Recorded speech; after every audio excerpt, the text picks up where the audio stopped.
Raise your hand now if you won't make that pledge tonight. Mr. Trump. So, Mr. Trump, to be clear, you're standing on a Republican primary debate. I fully understand. The place where the RNC will give the nominee the nod. I fully understand. And that experts say an independent run would almost certainly hand the race over to Democrats and likely another Clinton. You can't say tonight that you can make that pledge. I cannot say. I have to respect the person that if it's not me, the person that wins. If I do win and I'm leading by quite a bit, that's what I want to do. I can totally make that pledge. If I'm the nominee, I will pledge I will not run as an independent. But and I am discussing it with everybody, but I'm talking about a lot of leverage. We want to win, and we will win. But I want to win as the Republican. I want to run as the Republican nominee. So tonight you can't say if another one of these... This is what's wrong. I mean, okay. This is what's wrong. He buys and sells politicians of all stripes. He's already, Dr. Paul. Hey, look, he's already hedging his bet on the Clintons, okay? So if he doesn't run as a Republican, maybe he supports Clinton or maybe he runs as an independent. Okay. But I'd say that he's already hedging his bets because he's used to buying politicians. Well, I've given him plenty of money. Just to be clear, you can't make it. We're going to move on. You're not going to make the pledge tonight. I will not make the pledge at this time. Okay. All right. That's what... Gentlemen, our first round of questions is on the subject of electability in the general election. Senator Paul, you recently blamed the rise of ISIS on Republican hawks. Now, you later said that statement, you could have said it better. But the statement went on, and you said, quote, everything they've talked about in foreign policy, they've been wrong for the last 20 years. Why are you so quick to blame your own party? First of all, only ISIS is responsible for the terrorism. Only ISIS is responsible for the depravity. But we do have to examine how are we going to defeat ISIS. I've got a proposal. I'm the leading voice in America for not arming the allies of ISIS. I've been fighting amidst a lot of opposition from both Hillary Clinton as well as some Republicans who wanted to send arms to the allies of ISIS. ISIS rides around in $1 billion worth of U.S. Humvees. It's a disgrace. We ought to stop it. We shouldn't fund our enemies, for goodness sakes. So we didn't create ISIS. ISIS created themselves, but we will stop them, and one of the ways we stop them is by not funding them and by not arming them. All right, gentlemen, we're going to switch topics now and talk a bit about terror and national security. Governor Christie, you have said that Senator Paul's opposition to the NSA's collection of phone records has made the United States weaker and more vulnerable, even going so far as to say that he should be called before Congress to answer for it if we should be hit by another terrorist attack. Do you really believe you can assign blame to Senator Paul just for opposing the bulk collection of people's phone records in the event of a terrorist attack? Yes, I do. And I'll tell you why. Because I'm the only person on this stage who's actually filed applications under the Patriot Act, who have gone before the federal, the Foreign Intelligence Service Court, who has prosecuted and investigated and jailed terrorists in this country after September 11th. I was appointed U.S. Attorney by President Bush on September 10th, 2001, and the world changed enormously the next day. And it happened in my state. This is not theoretical to me. I went to the funerals. We lost friends of ours in the Trade Center that day. My own wife was 2 blocks from the Trade Center that day at her office, having gone through it that morning.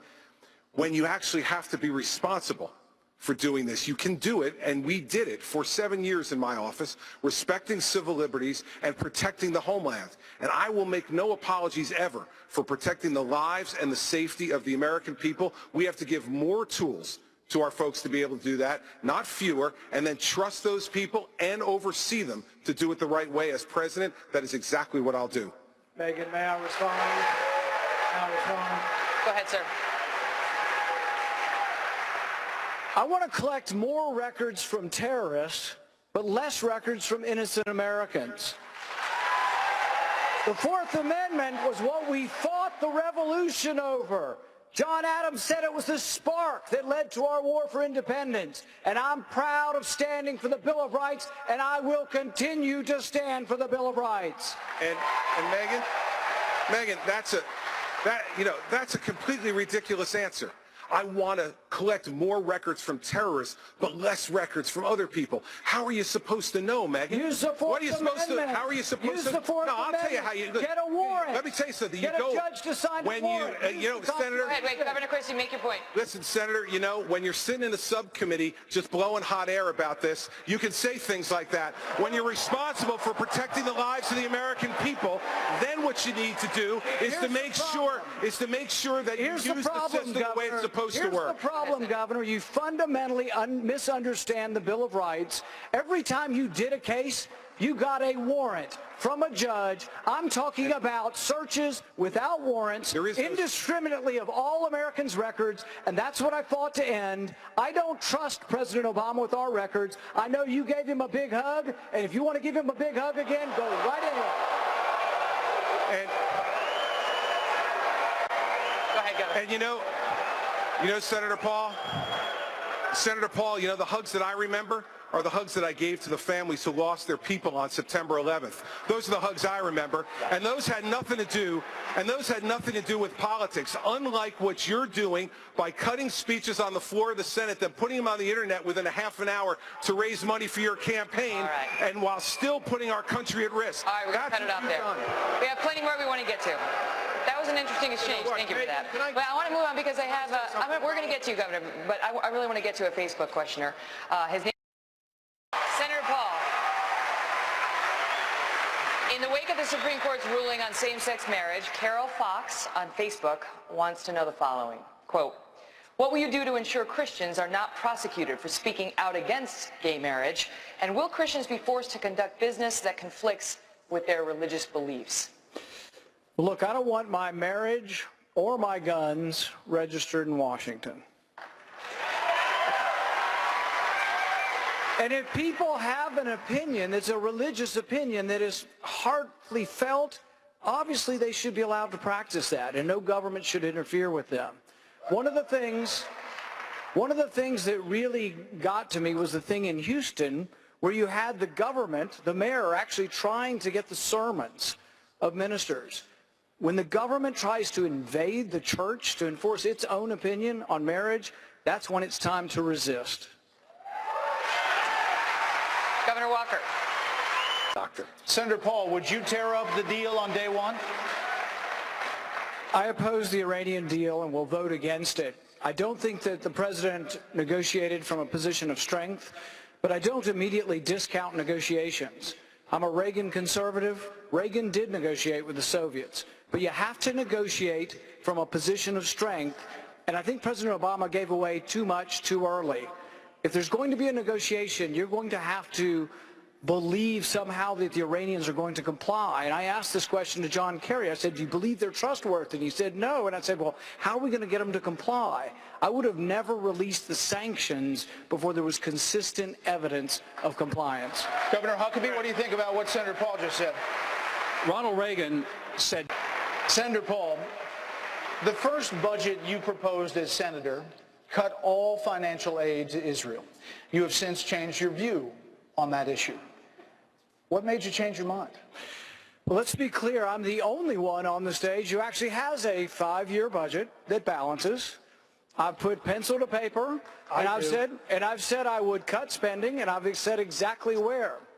Each one of my budgets has taken a meat axe to foreign aid because I think we ought to quit sending it to countries that hate us.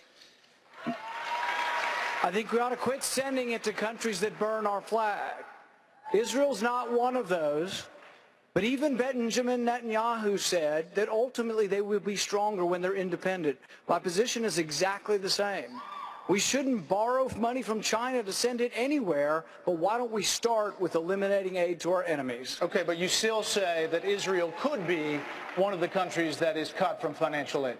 I still say exactly what my original opinion is. Do you borrow money from China to send it to anyone? Out of your surplus, you can help your allies, and Israel is a great ally, and this is no particular animus of Israel.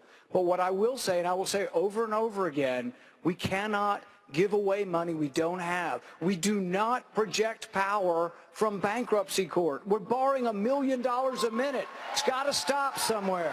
Governor Christie, what do you think of that answer? Well, listen, if we want to deal with these issues, we have to deal with them in a way that makes sense. I agree with what Dr. Carson said earlier. The first thing we need to do to make America stronger is to strengthen our military. And I put out a really specific plan. No less than 500,000 active duty soldiers in the Army. No less than 185,000 active duty Marines in the Marine Corps. Bring us to a 350-ship Navy again and modernize the Ohio-class of submarines and bring our Air Force back to 2,600 aircraft that are ready to go. Those are the kind of things that are going to send a clear message around the world. Those are the things that we need to start working on immediately to make our country stronger and make it better. Those are the things that we need to be able to be doing. And as we move towards dealing with foreign aid, I don't disagree with Senator Paul's position that we shouldn't be funding our enemies, but I absolutely believe that Israel is a priority to be able to fund and keep them strong and safe after 8 years of this administration. Governor, thank you. Brett, can I jump in on this one? Senator, we're going to finish up with some more questions. Thank you. We have to stand you by because after the break, we're going to let the candidates make their closing statement. I'll lead our country. Senator Paul, closing statement. I'm a different kind of Republican. I've introduced a 5-year balanced budget. I've introduced the largest tax cut in our history.